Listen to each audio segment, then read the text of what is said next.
শুভ সকাল বন্ধুরা, welcome back to my channel. আশা করছি তোমরা সকলে সুস্থ আছো, ভালো আছো।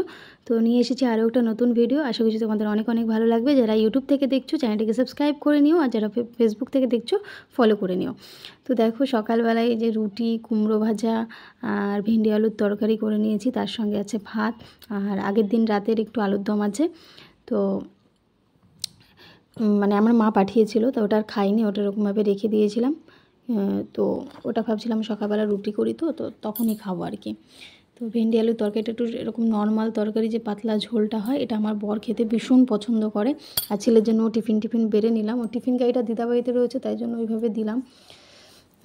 তারপরে জামা কাপড় সমস্ত কিছু কেচে মেলে দিলাম। আর এই দেখো আমার গাছটা কত সুন্দর হয়েছে, আস্তে আস্তে বড় হয়ে উঠছে, ডালপালা ছাড়তে শুরু করেছে। কি ভালো যে লাগছে। একটু মাটি যদি দিতে পারতাম বা একটু গোবর দিতে পারতাম খুব ভালো হতো, কিন্তু কে এনে দেবে বলো আমার?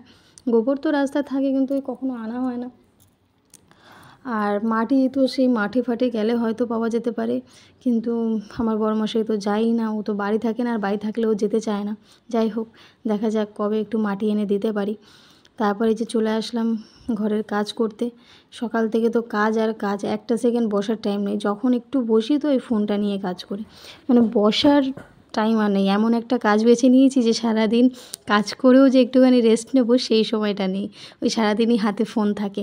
অনেকে এমনও বলে যে সারাদিন ফোন নিয়ে থাকে, সারাদিন ফোন নিয়ে থাকে, কি করে ফোনে এত, কি হবে এটা দিয়ে? দেখো, কি হবে সেটা ভবিষ্যতে কি হয় না হয় সেটা তো আর আমরা বলতে পারি না আগে থেকে। তবে এই কাজটাকে আমি ভীষণ ভালোবাসি, ভীষণ ভালোবেসে করি।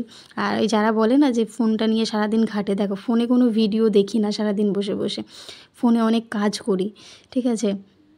তা যারা এই কথাগুলো বলে যে ঘর সংসারে কাজ করে না, হয়তো ঘর সংসারে যদি কাজই না করতাম, তাহলে দেখো এই ব্লগিংগুলো যে কাজগুলো দেখায়, এগুলো কি মানে কীভাবে, মানে কি শুধু দেখানোর জন্য করি?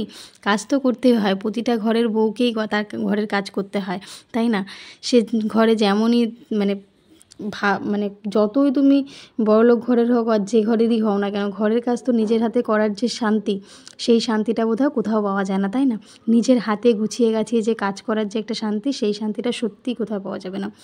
কে কীরকম করে দিয়ে যাবে না করে দিয়ে যাবে, তার থেকে ভাই আমার নিজের কাজ নিজে করাই ভালো, তাই না? তো পাখাটা অনেক দিন ধরেই নোংরা হয়েছিল, তো পরিষ্কার করে নিলাম। সঙ্গে জানলার ওই যে গ্রিলগুলো একটু নোংরা হয়েছিল, তো ওগুলোও পরিষ্কার করে নিয়ে এখন দেখো ঘরটা ঝেড়ে নিচ্ছি। এই যে এই কাজগুলো আমি যদি নিজে যেটুকু যেরকমভাবে পরিষ্কারভাবে করব, কেউ কাউকে বললে কি সেভাবে করে দেবে বলো? করে দেবে না, তাই না? আর সে সেইভাবে নিজের মতো করে করবে। যার সংসারের কাজ সে নিজেই কিন্তু ভালোভাবে বোঝে।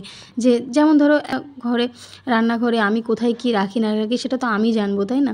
কেউ হট করে এসে কিন্তু সেটাকে পাবে না, নিজেকেই করতে হয়। তো অনেকেই বলে, ঠিক আছে, যে কী করিস সারাদিন, এমন কাজ করিস। হ্যাঁ, একটা দিন আমার জায়গায় এসে মানে দেখো যে আমি কী করি সারাটা দিন। বেশি দিন বলবো না, একটা দিন আমার জায়গায় এসে কাজটা করো। শুধু সংসারের কাজ তো করি না, তার সঙ্গে ফোনে অনেক অনেক কাজ থাকে, এডিটিং থেকে শুরু করে ভিডিও, মানে কিভাবে ভিডিওটাকে আমি প্রত্যেকটা মুহূর্তে আরও ভালো করে তুলতে পারি। প্রতিদিন তো আমরা একই কাজ করি, কিন্তু সেগুলোকেই আমরা ঘুরিয়ে ফিরিয়ে সুন্দরভাবে ভিডিওটা করার চেষ্টা করি।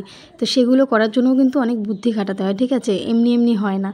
তো এই কথাগুলো আজ বলতে বাধ্য হলাম, মানে না বলে পারলাম না। কিছু কিছু মানুষ আছে যারা আমাকে এই কথাগুলো প্রতিনিয়ত শোনায়। আমার না খুব মানে রাগ হয়, কি বলবো, দুঃখও হয় মাঝে মাঝে, যে কেন ভাই, আমি তো আমার মতো কাজ করছি, আমি না কাউকে ডিস্টার্ব করি, না কারো কাছে গিয়ে ফালতু টাইম নষ্ট করি, আমি আমার মতো কাজ করছি, তাতে কার কী সমস্যা?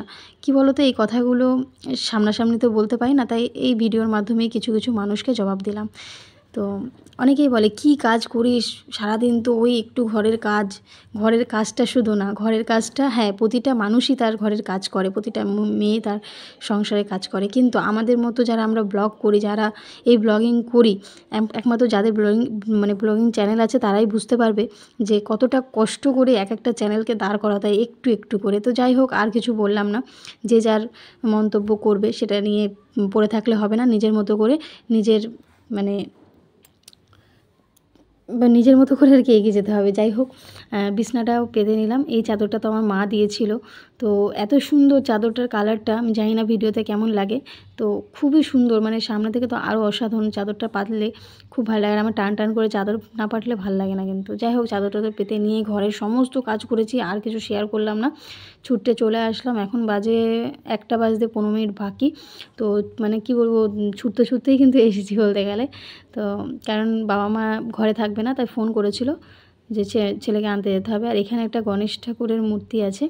তো আমি প্রতিদিনই যখনই যাওয়া আসা করি এখানে কিন্তু আমি প্রণাম করি। এটা কোনো মন্দির নয়, এটা হচ্ছে একটা হোটেল। তো হোটেলের ওখানে একটা মানে ছোট্ট করে মন্দির মতো করা আছে। তো আমি প্রতিদিন এই গণেশ ঠাকুরকে যাওয়া আসার সময় প্রণাম করেই কিন্তু আসি। তাই তোমাদের সঙ্গে আজকে একটু শেয়ার করলাম। তো এদিকে হচ্ছে কি বাড়ি আসলাম, বাড়িতে এসে দেখছি তালা দেওয়া। হ্যাঁ, তারপর বাবাকে বলছি, বাবা তুমি চাবি রেখে যাও, উনি ফোন করেছে। তারপর বললো হ্যাঁ চাবি রেখে গেছি। তো চাবিটা নিয়ে এই যে দরজা খুলিনি, সরি, ভাবলাম যে আর খুলবো কি, আর 15 মিনিট আছে। আমি বাইরে তো চেয়ার রাখাই থাকে একটা আমাদের, কারণ মাঝে মাঝে এই যে আমার বড় এসে না, আমি ধরো কোথাও গেলাম তখন যদি না পাই, বা আমরা সবাই মিলে গেলাম, অনেক সময় চাবি রেখে যাই না, তখন কিন্তু ওখানে এসে বসে। তো এটা আমাদের জন্যই রাখা থাকে চেয়ারটা। তো যাই হোক, এখন ছেলেকে স্কুল থেকে নিয়ে আসলাম। আর এসে দেখো স্নান টান করিয়ে সুন্দরভাবে বাবু বাবু সাজিয়ে এই যে খাবার দাবার খাইয়ে দিয়েছে। এখন ওর রাগ হচ্ছে গিয়ে ওকে কেন বকেছি, কেন বকবো না বলো, আর কত সহ্য করব। এই ছেলেটাকে যতই আমি কিছু মানে ভালো মানে চেষ্টা করি যে ভালোভাবে খাওয়ানো দাওয়ানোর, ও কিছুতেই খাবে না। সবাই বলে তোর ছেলে রোগা হয়ে যাচ্ছে। আরে ভাই, আমি তো ওকে সব রকম চেষ্টা করি, কিন্তু ও না খেলে আমি কি করব বলো, কিছু করার নেই। এই যে টিফিনে রুটি কুমড়ো ভাজা সকালবেলা দেখলে আমি ওকে দিয়েছি, আর্ধেকটারও কম, মানে একটা রুটির আধাটারও কম রুটি খেয়েছে। তাই বকেছি বলে খুব রাগ, আমাকে বলছে কেন ভিডিও করছো, এই সেই কত কিছু বলছে। যাই হোক, ওকে এখন খাইয়ে দিয়ে ঘুম পাড়িয়ে দিয়েছিলাম। তারপরে আর কি এই যে টিউশনে ওকে পড়তে নিয়ে আসবো।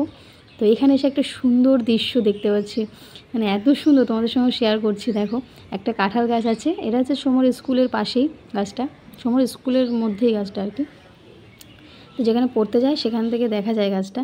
তো দেখো, একটা টিয়া পাখি এসে ওই কাঁঠালগুলো, মানে কাঁঠালটাকে এই করে খাচ্ছে টুক করে। কি অপূর্ব দৃশ্য, তাই না? কি যে ভালো লাগছিল, আমি অনেকক্ষণ দাঁড়িয়ে দেখছিলাম। আর সোমাকেও বলছিলাম, দেখছিস বাবা কি সুন্দর লাগছে।